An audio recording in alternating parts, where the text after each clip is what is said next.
Na Rádio Hora. Nossa cidade. O Brasil e o mundo. A notícia que você precisa para ficar bem informado. No ar. Jornal da Hora. Com Arthur Mário.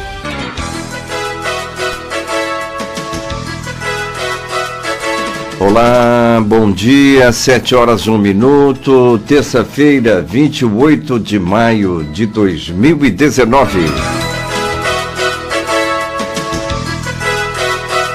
7h01, Jornal da Hora aqui na Rádio da Família até às 8h da manhã, com muita informação, prestação de serviços e opinião no rádio.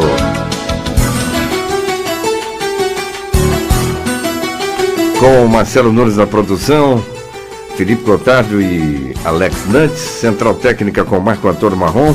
Eu sou Arthur Mário e a direção-geral da Rádio Hora, antiga Rádio Cultura, do jovem empresário Luciano Medeiros Barbosa Rodrigues.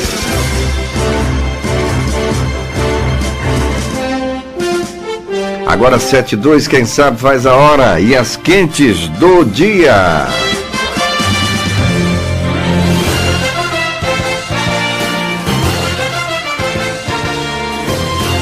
Agressor de Bolsonaro tem doença mental e é inimputável, diz juiz.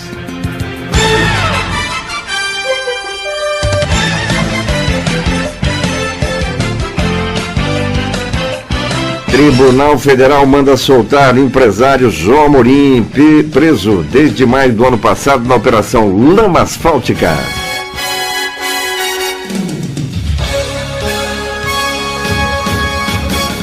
Times de Mato Grosso do Sul cogitam não participar da Copa Verde em julho.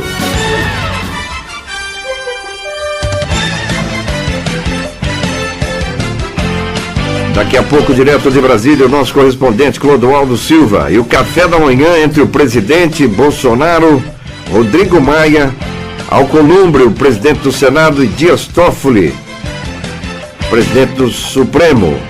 O convite foi do presidente da República. Destaque agora do Marcelo Nunes. O Dia Internacional de Luta pela Saúde da Mulher será tema de audiência pública nesta terça-feira, às 15h, na Câmara Municipal de Campo Grande.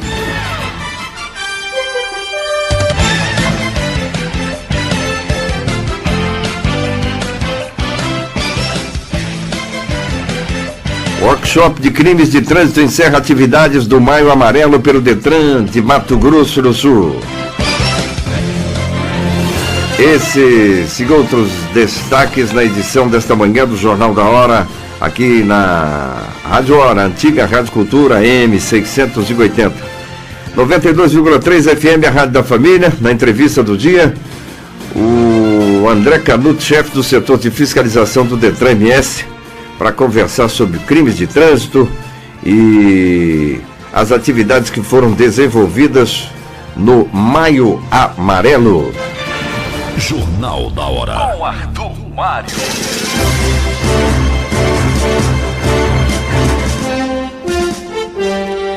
Uma decisão do juiz federal Bruno Savino, da Terceira Vara da Justiça Federal em Juiz de Fora, Minas Gerais, afirmou que Adélio Bispo de Oliveira tem transtorno delirante persistente e é inimputável, ou seja, não pode ser punido criminalmente. Com a decisão fica indicado que no caso de condenação de Adélio na ação penal, ele ficará em um manicômio judiciário e não em um presídio. Até o julgamento, no entanto, ele vai permanecer no presídio federal aqui de Campo Grande, tendo em vista que a defesa dele afirmou que o local tem estrutura para o tratamento adequado da doença. O processo de Adélio Bispo está na fase final.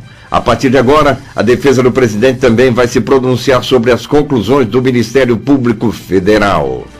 Em seguida, a defesa de Adélio se manifestará. No mês passado, a Justiça autorizou um médico psiquiatra indicado pela defesa de Bolsonaro a entrevistar Adélio Bispo.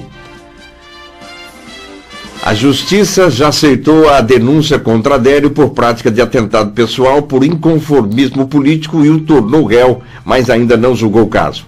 Ele segue preso desde o dia do crime, tendo sido transferido para o Presídio de Segurança Máxima de Campo Grande 2 dias depois.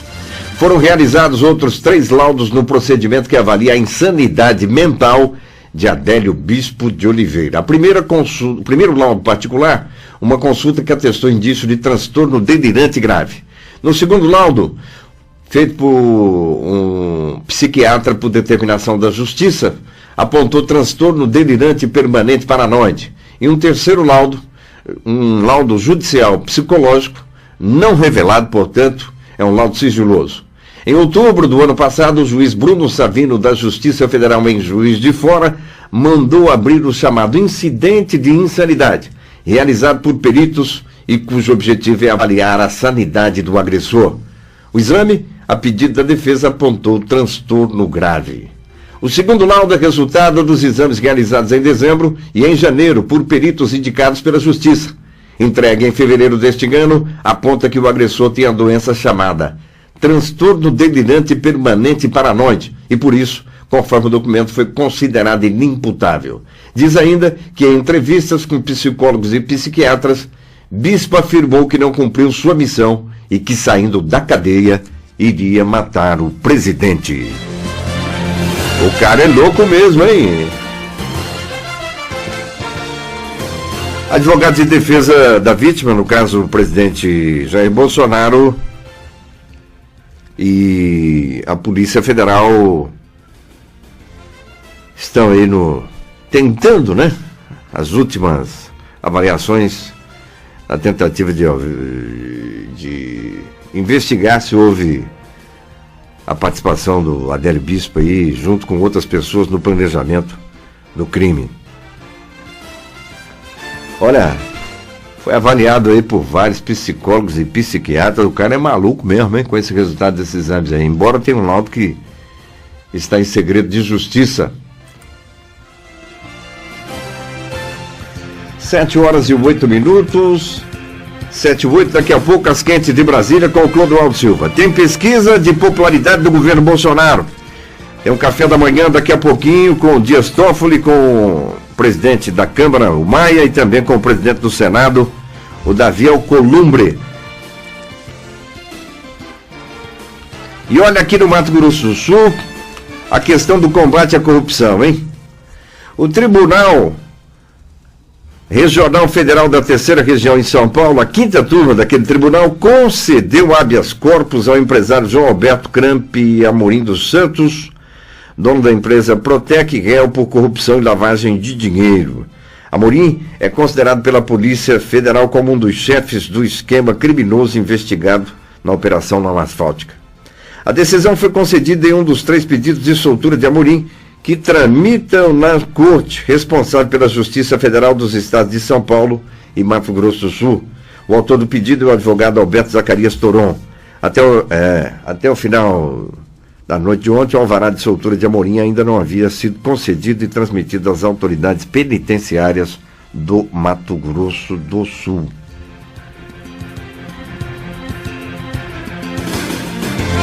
Agora 7h09, 7h09, e o ministro da Justiça, Sérgio Moro, confirma a transferência dos mandantes de massacre no Amazonas para presídios federais, hein? 55 detentos foram encontrados mortos entre domingo e ontem. O governo federal declarou intervenção nos presídios do estado do Amazonas. E por decisão do ministro da Justiça e Segurança Pública, Sérgio Moro, portanto, na manhã de hoje, a declaração de que o governo federal vai oferecer vagas em presídios federais para mandantes de massacres em presídios de Manaus. Uma verdadeira tragédia prisional aí, enfim, o crime desorganizado, né? O crime desorganizado, mesmo assim, consegue causar uma tragédia como essa. E agora 7h10. Jornal da Hora. Jornal da Hora. Previsão do tempo. Quem sabe faz a hora, Felipe Gotardo, bom dia. Bom dia, Arthur, bom dia a todos. Olha só, chegamos uma terça-feira quente. Aqui em Mato Grosso do Sul, nesta terça-feira, a temperatura será estável, com máxima de 34 graus e mínima aí que podem chegar a 17 graus. No centro-sul do estado, o dia será de pancadas de chuvas, especialmente na parte da tarde, e na região nordeste, possibilidade também de pancadas de chuvas, e principalmente aí no período da tarde. Nas demais áreas da região haverá sol e poucas nuvens. De acordo com o Instituto Nacional de Meteorologia, a umidade relativa do ar deve ficar com mínima de 35 graus e máxima de 90 graus. Os ventos devem ter intensidade fraca a moderada, e isso com rajadas. Aqui em Campo Grande, hoje o dia será claro, com possibilidade também de chuvas em áreas isoladas, isso principalmente aí no período da tarde e no início da noite em toda a cidade. E o céu deve ficar aí nesse período nublado. Temperatura máxima será de 32 graus e a mínima de 20 graus aqui em Campo Grande. Corumbá, na região do Pantanal, terá o dia claro a parcialmente nublado, com máxima de 34 graus e mínima de 17 graus. Dourados, também céu parcialmente nublado a nublado, com pancadas de chuvas e trovoadas isoladas, e temperatura máxima de 29 graus e mínima de 17. Ponta Porã e Três Lagoas terão aí um dia parcialmente nublado, com a máxima que pode chegar a 30 graus e possibilidade de chuva a qualquer hora do dia. E em Coxim, o clima será mais claro a parcialmente nublado, com possibilidade de chuvas isoladas também, com máxima de 30 graus e a mínima de 12 graus. Então, em Coxim é o município aí que terá a menor mínima do estado nesta terça-feira. Jornal da Hora, com Arthur Mário.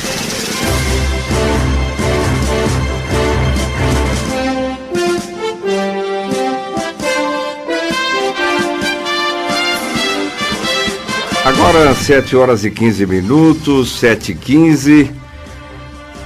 Mato Grosso do Sul foi destaque ontem na entrevista do ministro da Saúde, o médico Luiz Henrique Mandetta, do Democratas, no programa Roda Viva, né? Olha, é um verdadeiro pinga-fogo, não é? O Roda Viva, na TV Cultura de São Paulo, recebeu ontem o ministro da Saúde, Luiz Henrique Mandetta. Independentemente da classe política, ou você que é da esquerda, da direita ou do centro, enfim, o certo é que Mato Grosso do Sul se orgulha de ter o ministro com esse alto nível, né, com essa competência, elogiado por aqueles que conhecem a fundo não só a questão da saúde, mas acompanhando os comentários de todos os telespectadores Brasil afora.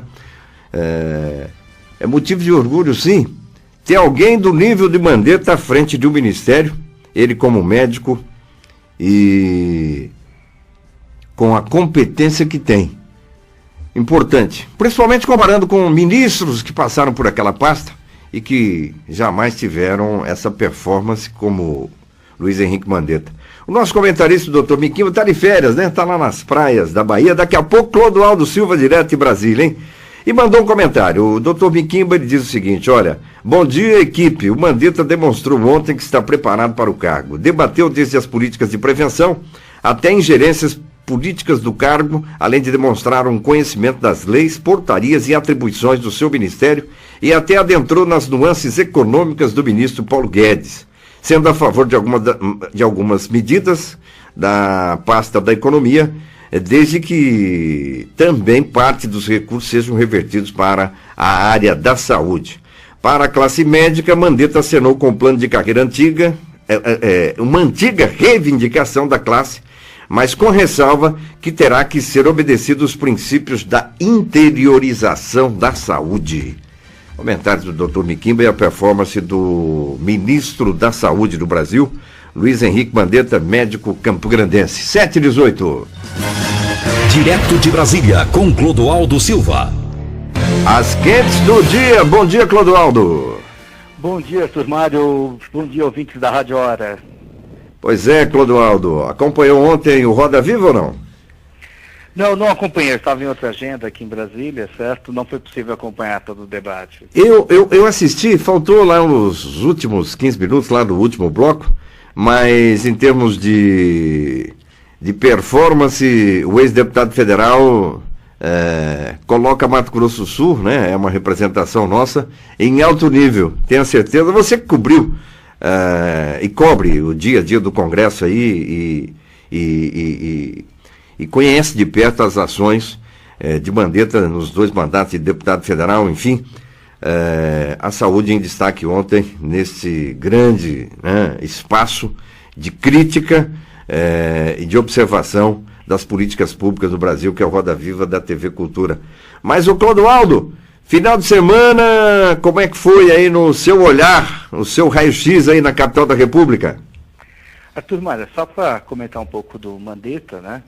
Eu convivi com ele aqui como deputado federal. Realmente uma pessoa altamente capacitada.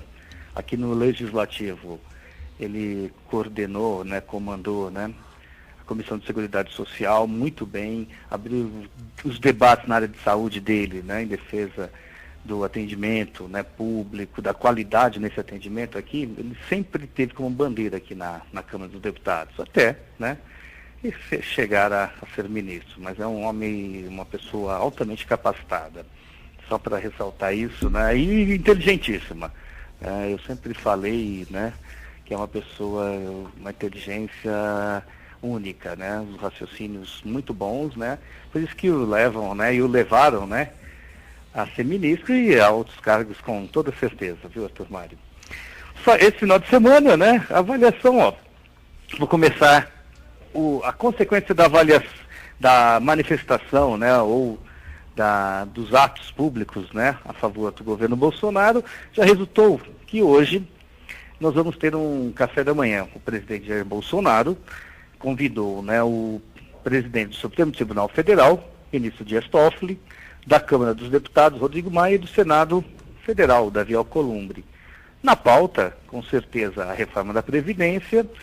Também nós temos a MP 870, que trata da questão administrativa, da reforma administrativa, que um dos grandes pontos foi o COAF, né, que ficaria no Ministério da Justiça, ao qual o presidente, né, designou essa função, ao ministro Sérgio Moro, ou se ficaria na Economia. Na Câmara decidiu-se pela Economia, e agora o debate, né, nesse café da manhã, com certeza, é o seguinte: porque a matéria foi aprovada na Câmara, agora está no Senado. Se tiver alteração no Senado, essa matéria tem que retornar obrigatoriamente para a Câmara para ser votada. Só que a MP perde a validade no dia 3 de junho, ou seja, na próxima semana. Não daria, se não votar rapidamente amanhã e quinta aqui na Câmara, ela perde a validade.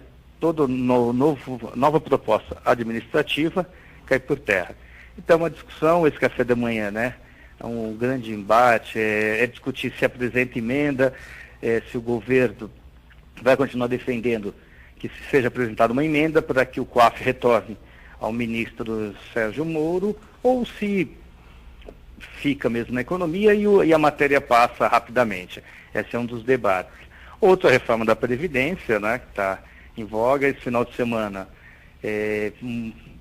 contrapõe, né, a manifestação anterior em defesa da educação, onde nessa manifestação desse final de semana, né, a favor de Bolsonaro, as pessoas chegaram, né, a defender a reforma da Previdência como necessária. Vários veículos de comunicação veicularam isso, né, haviam cartazes.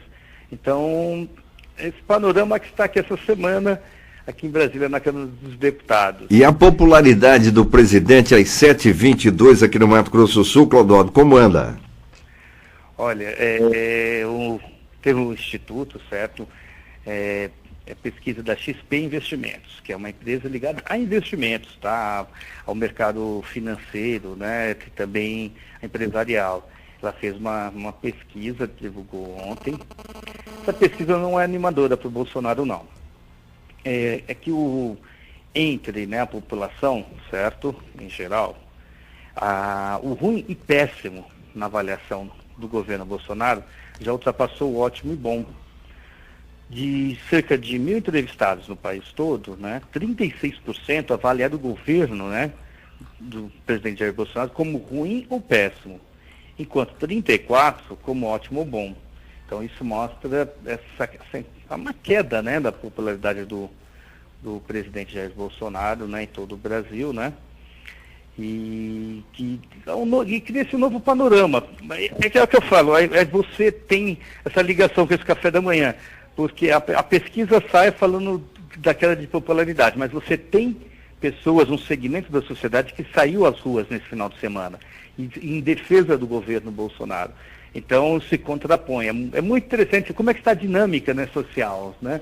Você tem um segmento contra, um segmento a favor, né, e continua ainda a polêmica.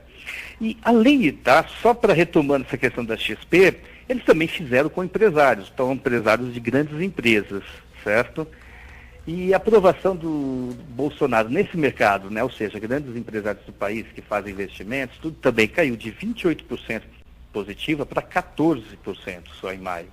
Então uma queda caiu a metade nessa avaliação, né, de um governo bom, né? Isso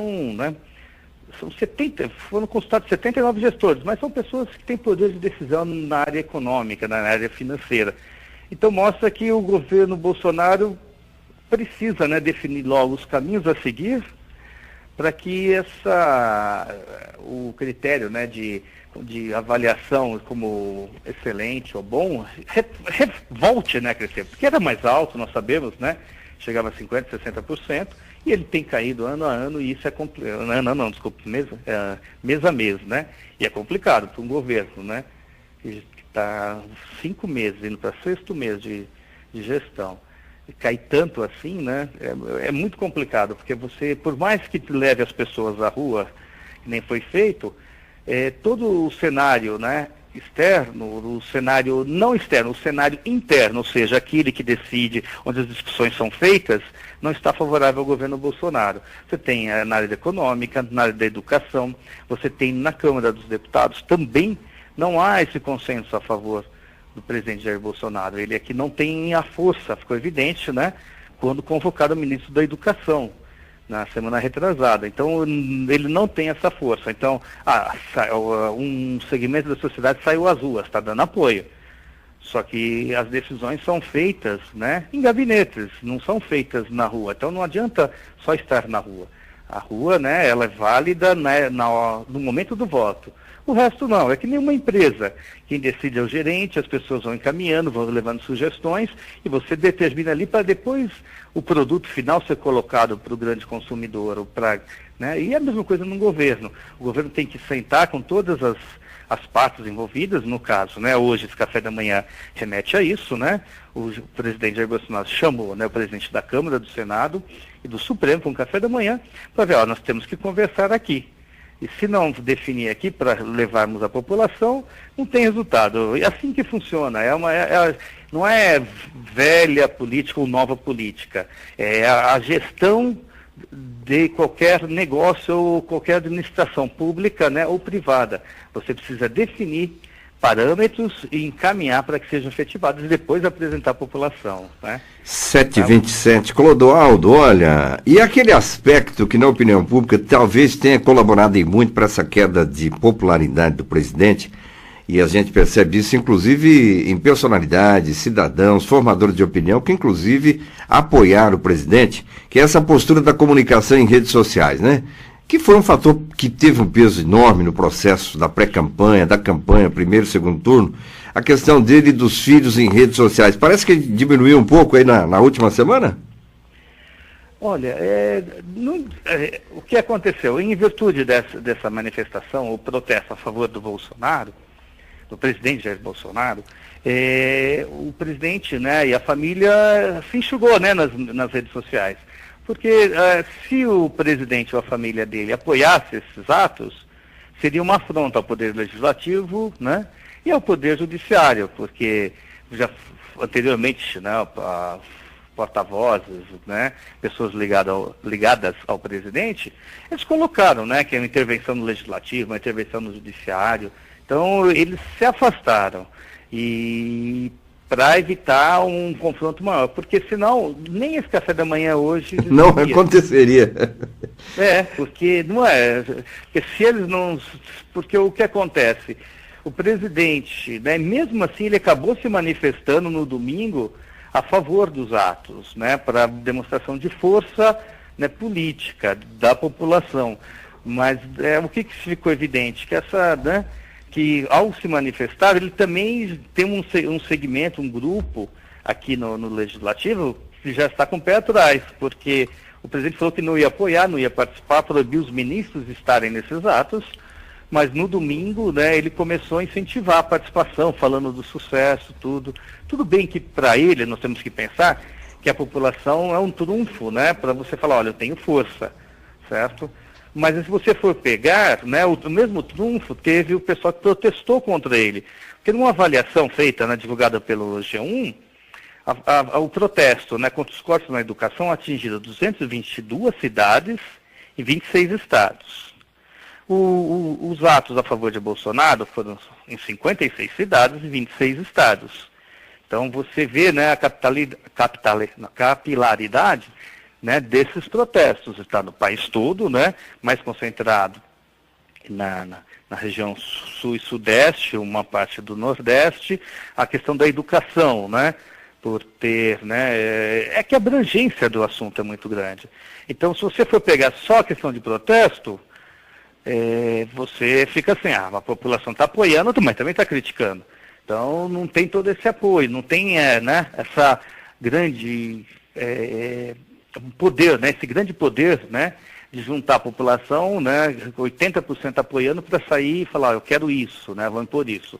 Aí é necessário diálogo e acho que o presidente viu, né, apesar dos atos, né, foram, né, realizados, esses atos de domingo ficaram abaixo da expectativa, que nem eu li, né, sobre Campo Grande, falando que a expectativa é reunir 30 mil. Foi divulgado 4, 5 mil, alguns jornais divulgaram 3.500, né? Então você vê que existe uma participação, mas ela reduziu. E aí talvez a pesquisa, né, que eu acabei de citar da XP, né, investimento, mostre como é que está isso mesmo, que essa tendência, né, de adesão, de apoio ao presidente Jair Bolsonaro, né? E falando em redes sociais, né, eu vou, esse final, né, nesse final de semana, né, entre os protestos, o presidente, né, no Twitter, colocou, né, a foto de uma senhora, uma velhinha, né, simpática aqui, né, como se estivesse participando do evento. Ela, né, colocou a foto dela andando, tudo, né, com carrinho, né, segurando. Só que aí foi apontado que essa senhora já está falecida desde novembro do ano passado, né? Então, foi colocado no Twitter do presidente essa foto de uma pessoa já falecida como se estivesse apoiando os atos agora. Aí causou polêmica, nós sabemos, né? Quem critica, uns falam que foi vacilo, a família mesmo, né? Diz que é uma homenagem, mas a grande questão é essa, aí a gente na discussão do fake news. Você coloca a foto de uma senhora falecida como se estivesse participando de um evento, no qual, né, não é explicado. Se tivesse colocado, né, homenagem à senhora tal que participou e defende esse país, né, porque o texto no Twitter era, né, cobrando ainda, né, presidente, olha o texto que foi colocado no Twitter, presidente, ministros, senadores, deputados, governadores, prefeitos e vereadores, vejam a nossa responsabilidade, e coloca, né, a foto dessa senhora falecida como se estivesse participando do ato. E ele foi, né, porque foi postado, né, no dia 25 às 13 horas. Então dá a entender que está todo mundo que viu a foto, né, imaginou estar no ato. E eu acho que a grande discussão é isso, entra na questão do fake news. Porque a partir do momento que você usar a foto, ótimo, né, uma senhora, realmente a mensagem, né, a mensagem falando da preocupação com essa senhora ou com o idoso, nós temos que ter realmente, só que não explica que não foi no ato, porque como a foto é do ato, de um ato, né, foi feito anteriormente, ele não explica que nessa senhora estava falecida. Esse que é o grande problema do fake news. Você pegou um recorte, você pegou um recorte de um ato e joga como se fosse naquele e não explica. E é assim que funciona.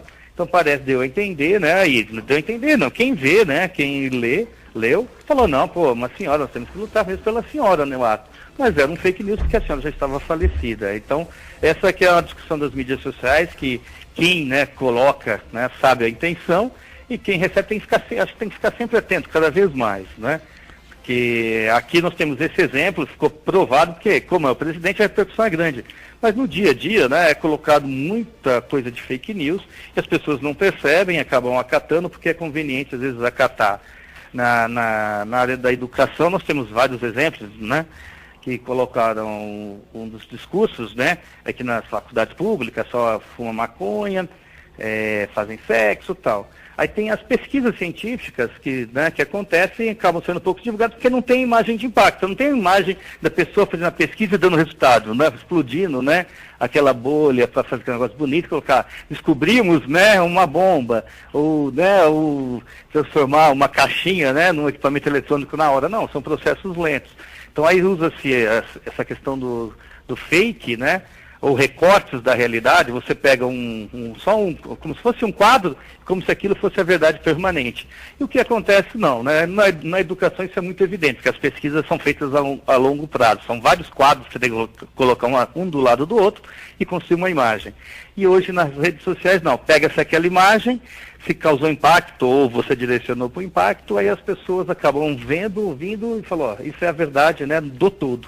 E não é só um recorte, um pedacinho, né, do que acontece no nosso dia a dia. 7h35 no Mato Grosso do Sul. Clodoaldo Silva, com as quentes de Brasília. Obrigado pela participação, ótima semana para você aí, Clodoaldo. Bom dia.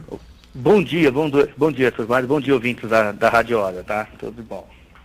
Daqui a pouquinho, na entrevista do Jornal da Hora, o André Canutos, chefe do setor de fiscalização do Detran MS, um balanço aí do Maio Amarelo, daqui a pouquinho no Jornal da Hora. Antes do intervalo comercial, as dicas de finanças pessoais. Para você, para o esposo, a esposa, para os filhos, enfim, importantes dicas de finanças com o nosso analista financeiro, João Victor Faedo. Bom dia, queridos amigos. Educar filhos é um grande desafio. Educar financeiramente também. Como pais, temos o dever de orientar nossas crianças quanto a uma boa gestão de recursos para que eles se tornem adultos financeiramente saudáveis. Por isso é necessário nossa dedicação e empenho nesse tema. Converse frequentemente com seus filhos sobre dinheiro. Dê pequenas quantias para que eles administrem e mostrem na prática as consequências de cada escolha. Podemos usar as situações do dia a dia para passar princípios financeiros importantes. Por exemplo, se seu filho quer um brinquedo novo, é uma boa oportunidade para ensinar o princípio de economia e poupança. Quando alguém pede ajuda, é uma chance de ensinar sobre doação e generosidade. No início do mês, quando você está fazendo o seu planejamento mensal, é uma oportunidade para compartilhar sobre a importância da organização e controle. Tudo isso contribuirá e muito para o crescimento financeiro dos seus filhos e do seu também, porque quando ensinamos, aprendemos ainda mais. Comece hoje a produzir mais riqueza no conhecimento dos seus filhos. Tenha um bom dia e um excelente trabalho. Jornal da Hora, com Arthur Mário.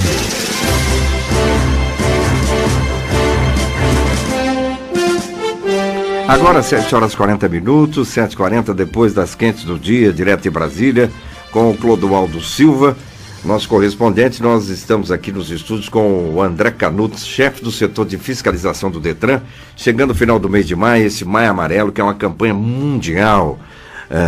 André Canutos, enfim, os últimos eventos, as últimas ações e o balanço que você faz aí. Bom dia. Bom dia.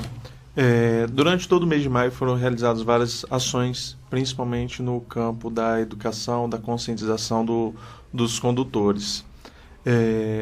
O balanço exato a gente só vai ter no reflexo agora ao longo dos próximos meses do aproveitamento que houveram dessas campanhas.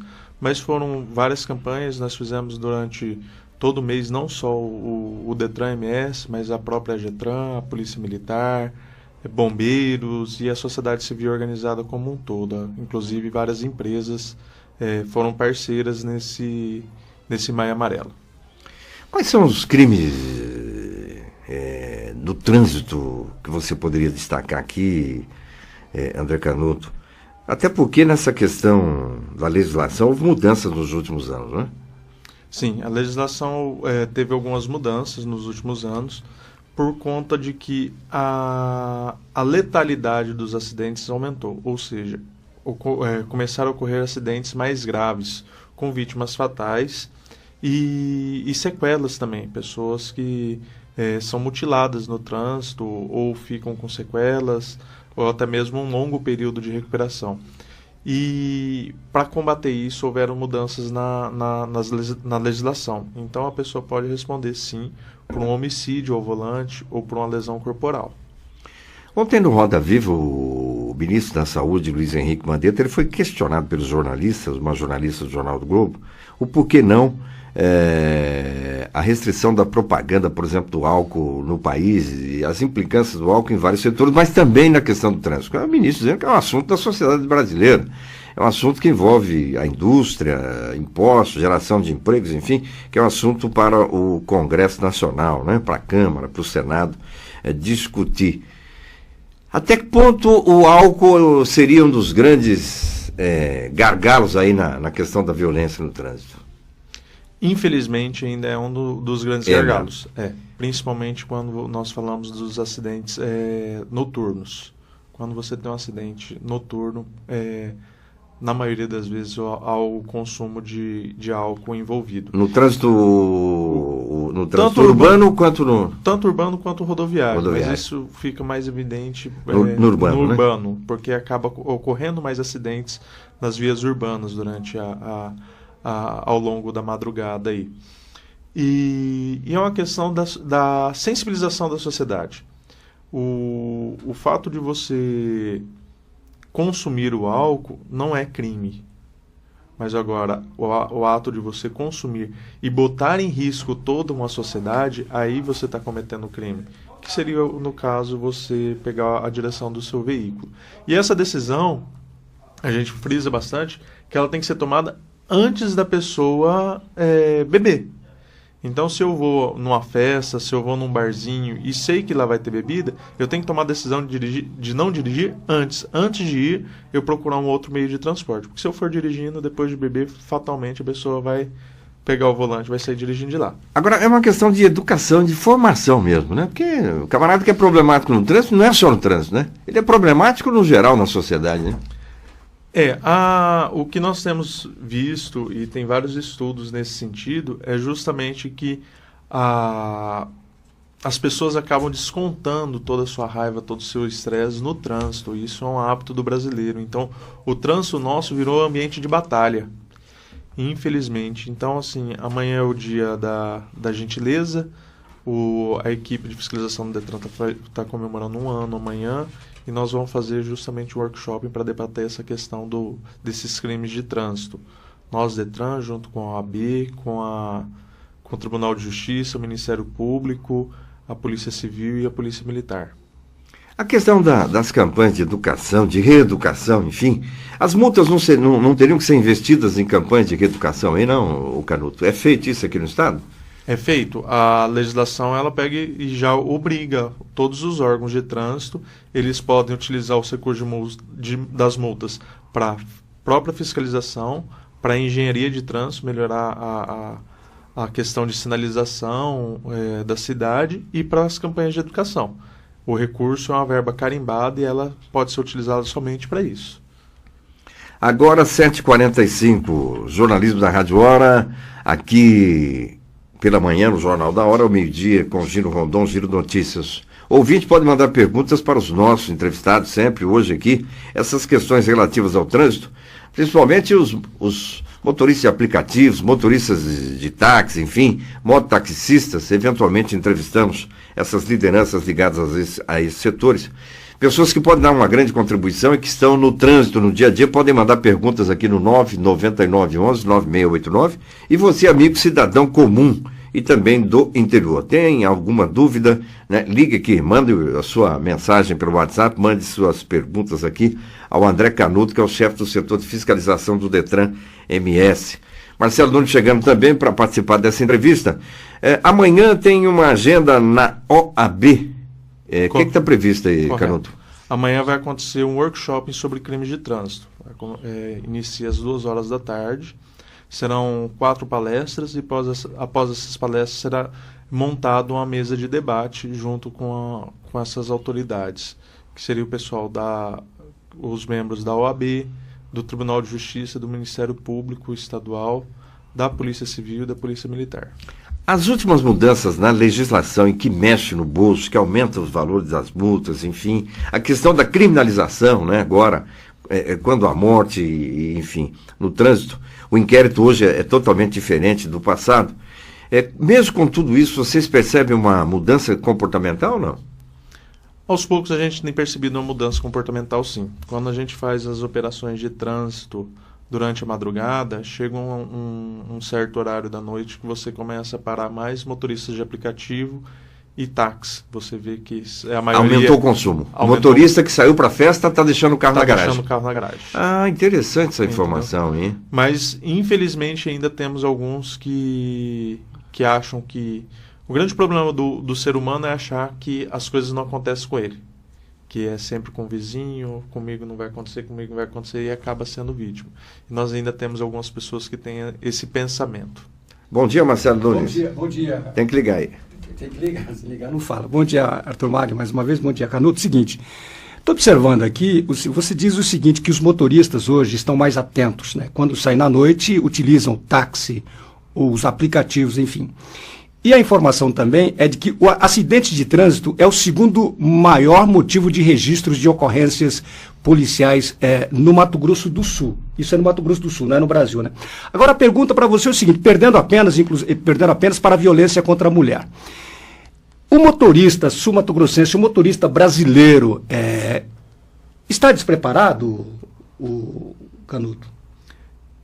Na verdade, a questão não é dele estar... O que determina isso? Ele estar preparado ou não. Todo condutor, quando passa por um centro de formação de condutores, ele vai receber todo o treinamento das normas de circulação, das regras. O que acontece é o desrespeito mesmo a essas regras. É o que eu falei para você. O descontar o seu estresse no deslocamento. Então, nós vivemos isso muito claro em Campo Grande, eu falo Campo Grande porque é a maior cidade do nosso estado. Então você tem uma concentração maior de veículos e você consegue visualizar isso. A disputa de espaço. Disputa de espaço. E essa disputa de espaço, fatalmente, ela gera um acidente. Então você tem, muitas vezes, num semáforo, você tem ali 20, 30 carros parados, e daqui a pouquinho você vê um motociclista passando entre os carros, e o condutor daquele veículo não quer que o motociclista passe na frente dele também, ele já joga o carro, ele já fecha, já dificulta a passagem, e fica os dois disputando. A motocicleta querendo passar num corredor estreito, e o motorista do veículo fechando aquele corredor para o motociclista não passar. Isso fatalmente vai gerar um acidente. A questão da gentileza que você apontou, essa agenda de amanhã, olha, como que é interessante, como é satisfatório os pequenos gestos, né, no trânsito, né? Frear para que alguém que está dando uma ré possa, né, terminar sua manobra, mas aí você fica com medo do motorista que vem atrás, né? A sinalização, ao perceber a sinalização de mudança de faixa em Campo Grande, o motorista buzina. Ou seja, é só viajar aí Brasil afora que a gente percebe um motorista diferenciado. E esse motorista, com hábitos e costumes e com a influência cultural, comparando com outras cidades brasileiras, qual que é o perfil crítico desse motorista daqui da capital, por exemplo? O que acontece é o seguinte, a capital é uma cidade que está num constante crescimento, um crescimento acentuado. Acentuadíssimo. Se você for comparar a média das cidades brasileiras, Campo Grande cresceu muito. O IBGE, a moça do IBGE esteve com a gente aqui, um crescimento em torno de 1,2% o crescimento do ano passado. Então, aí você imagina. E o crescimento da população, ele acaba seguindo o crescimento da frota. E em Campo Grande nós temos uma frota altíssima. Mato Grosso do Sul, como um todo, nós temos uma frota muito grande. E as pessoas estavam habituadas, até poucos anos atrás em Campo Grande, de andar tranquilamente na via, de você não ter um congestionamento, de você sair do shopping em Campo Grande e ir ao aeroporto em 15 minutos. A direção defensiva zero, né? Sim, mas assim, você não tinha movimento, você andava vamos pegar Afonso Pena, você andava na Afonso Pena, você atravessava a cidade de um lado para o outro, na Afonso Pena tranquilamente. Hoje nós não temos jamais essa possibilidade. Você tem esse número ou não? Qual é a frota de veículos do Mato Grosso? Exatamente, na capital especificamente? exatamente, eu não tenho, mas eu posso pegar esse número e passar para vocês, porque a gente tem esse número, atualiza de hora em hora, então fica um pouco complicado de passar. Mas a gente tem como nós temos o nosso banco de dados, sim. Então, o que acontece? Quando você aumentou esse número de veículos, essa pessoa que transitava tranquilamente e fazia o trajeto dela, falava assim, eu preciso de 15 minutos para ir do shopping ao aeroporto, e ela está se vendo a demorar 30 minutos, 40 minutos... Aumentou, ela se estressa. E ela, em vez de mudar, e isso é uma questão de comportamento nosso, as pessoas, em vez de mudarem o seu ritmo de vida, mudarem a sua agenda, elas querem que o trânsito se adeque à agenda dela. Então ela pensa o seguinte, se eu fazia esse trajeto em 15 minutos, eu quero continuar fazendo esse trajeto em 15 minutos. E ela não percebeu que a cidade aumentou, que o trânsito aumentou, que ela precisa hoje de meia hora, 40 minutos. E aí ela acaba descontando esse estresse de chegar atrasado, de não querer chegar atrasado no trânsito. Então, o que acontece é isso. Se você pegar Campo Grande, é fácil você verificar as principais avenidas, que nós não temos um movimento muito antes dos horários. Nós vamos ter, se você sair em Campo Grande às 6 horas da manhã, você anda na cidade praticamente inteira tranquilamente, sem trânsito. As pessoas têm o hábito ainda de sair em cima da hora para fazer seu deslocamento. 7h53, estamos conversando com o André Canuto, chefe do setor de fiscalização do Detran-MS, em destaque o Maia Amarelo, apontando as principais ações, o perfil desse motorista sul-mato-grossense, campo-grandense. Agora nós temos uma questão séria, que é perfil do país, hein, Canuto? E vocês que são técnicos, claro, estudiosos do assunto, né, com a psicologia, com técnicos, com engenharia, enfim, várias áreas científicas na questão do trânsito de Mato Grosso do Sul e do Brasil. Nós temos uma questão seríssima, diferentemente de outras nações, né? Você tem uma indústria automobilística em que, com o poder aquisitivo e o estímulo ao consumo nos últimos anos, essa frota de veículos aumentou assustadoramente. Então, a indústria automobilística, o incentivo ao consumo e zero de investimento em transporte público no Brasil. O Brasil não avança nesse quesito. A frota de veículos aumentando assustadoramente, seja automóvel, seja motocicleta, só que a infraestrutura chega bem depois.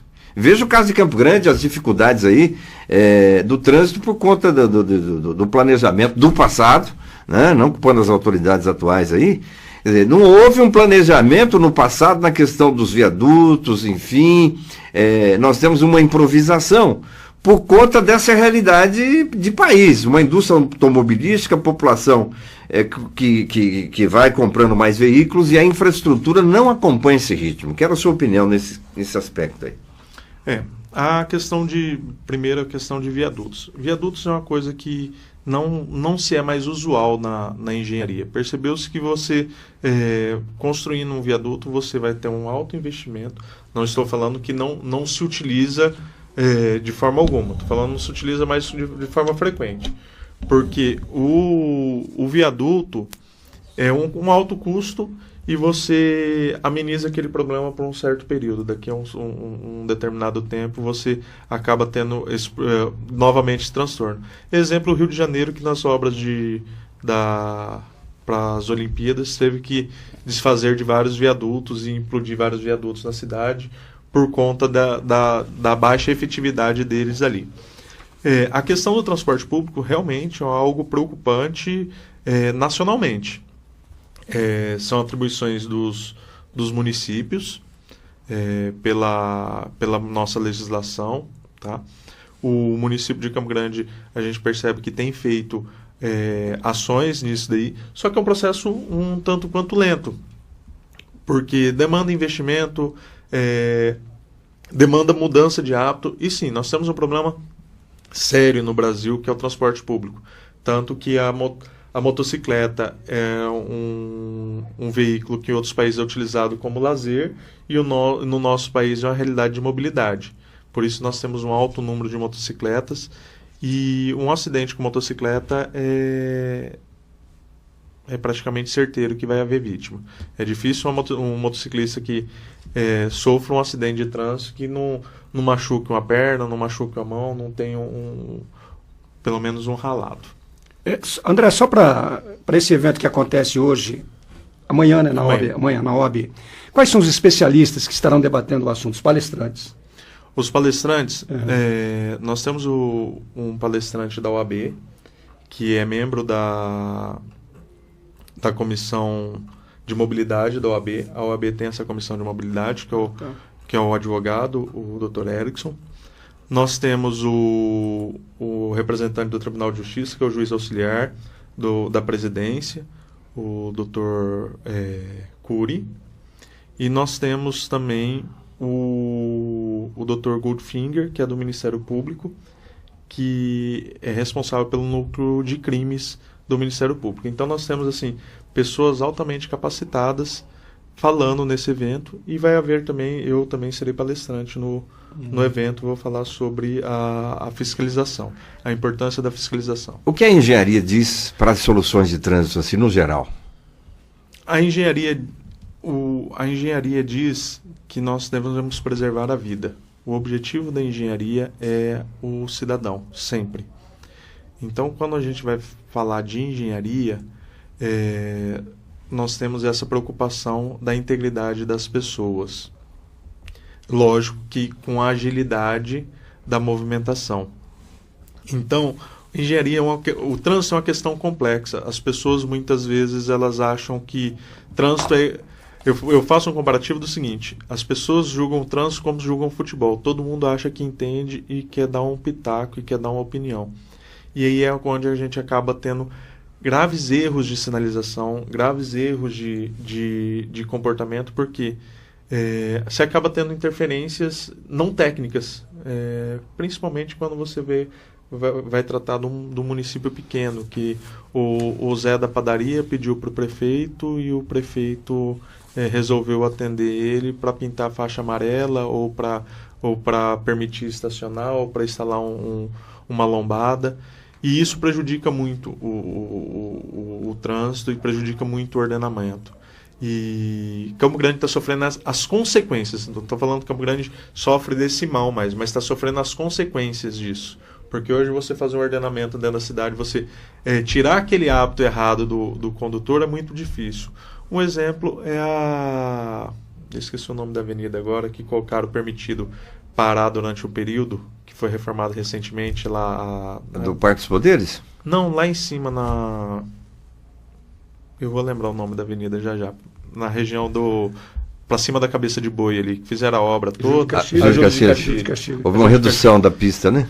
Houve uma redução da pista. Aí foi feita uma reforma, foi feito um planejamento, daqui a pouquinho, por interferência, não vão permitir estacionamento. Isso causou um transtorno muito grande. Aí depois tira estacionamento, permite estacionamento, isso causa uma confusão para a sociedade, entendeu? Então a obra de engenharia, quando ela vai ser feita, ela tem que ser feita em seguida a risco que foi projetado. Porque houve estudo técnico para aquilo ali, entendeu? Acredito que assim, o problema ali foi solucionado, mas a gente teve um grande desgaste para a sociedade e para quem dependia da via ali. Estaremos em breve em Campo Grande no revezamento de placas em algumas regiões, será? Eu acredito que não. Você fala igual acontece em São Paulo, nós temos o rodízio, né? O rodízio em São Paulo, a princípio ele foi criado por uma questão ambiental. Não foi por uma questão de volume de veículos, né? Volume de veículos, não foi por conta do volume de veículos no trânsito. A princípio foi uma questão ambiental. Queima de combustível, né? Queima de combustível. Só que o que aconteceu? É eficiente? É eficiente. Não estou dizendo que não é eficiente. Só que quem depende do veículo, efetivamente, começou a ter 2 veículos. Começou a ter 2 placas. As grandes empresas, elas têm 2 placas. Se você for alugar um veículo em São Paulo, se você for alugar um carro em São Paulo, você aluga um carro e um dia antes do rodízio daquela placa, você vai na locadora, a locadora te troca aquele carro de forma gratuita para você poder circular. Então acaba se burlando isso. Final do programa, eu perguntei da engenharia, mas é importante ressaltar o que a psicologia recomenda aí no trânsito. É a questão da paciência.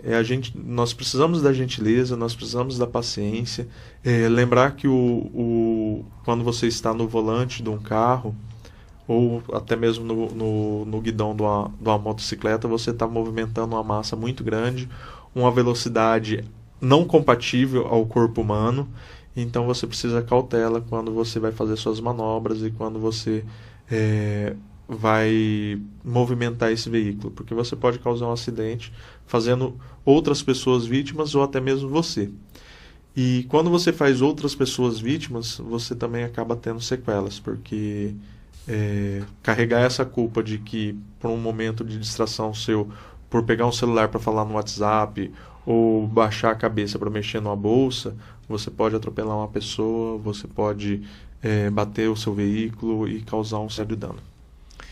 8:02, muitíssimo obrigado, André Canuto, pela entrevista, pelas informações, como chefe do setor de fiscalização do Detran MS. Ótimo encerramento do Maio Amarelo. Abraço. Obrigado. Rodney Júnior chegando por aqui no jornal, nos 92,3 FM, a Rádio da Família. O Jornal da Hora volta amanhã às 7 em ponto. E ao meio-dia, hoje você tem um encontro com Gino Rondon e o programa Giro Notícias. Você ouviu Jornal da Hora. Oferecimento Laboratório de Análises Clínicas Oswaldo Cruz, em 2 endereços, 3383-4838. Sicredi, gente que coopera, cresce.